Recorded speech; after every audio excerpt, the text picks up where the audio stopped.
Hujik aina namjariba usiek asigi maming red-headed duck masi migratory lamphelpata handaki si ahanba oina oi akhoi mamang chahi kya rajo masi ukhide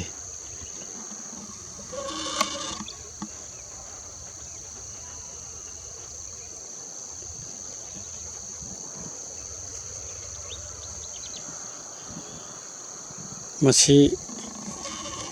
kitang tangna manipur mafam loktak pata phawda khara tangna lakpa usieksingi manungda amani makhoi November thadagi lakpa hauraga February thada amuk hankhigani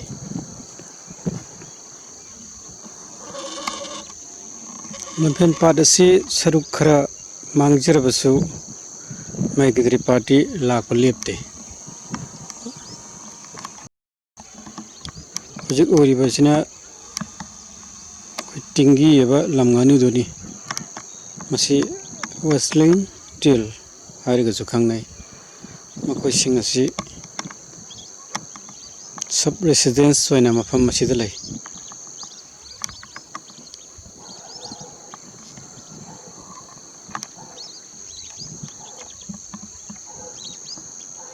uchiek yamna yengba nungaiba mafam amasu oi adu masi government gi side tagidi wetland ama oinaba wakhan khanbagi wafamdi amata leite government gi side na pamlibadi famasi water body oiba sikhaktani siju mafam area lamphen gi saruk 5% muktani makoin hairibijo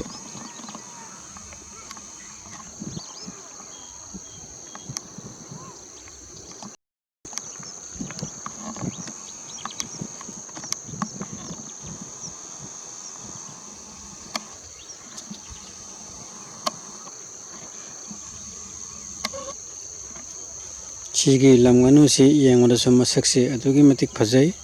masi khara tangna aina hanba oina antak namjabani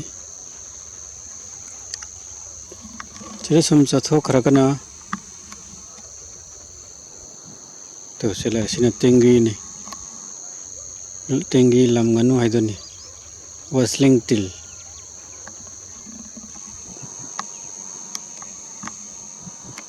mataktana tengi sangu ma pairi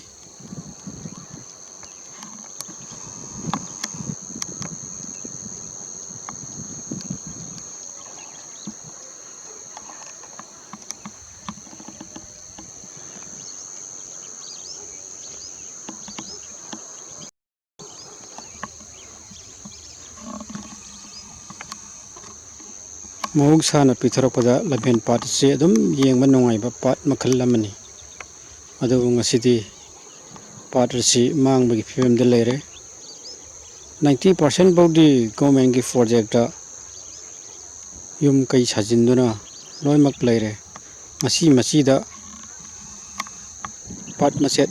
khar leiba sida migratory bird singje asukki matik lai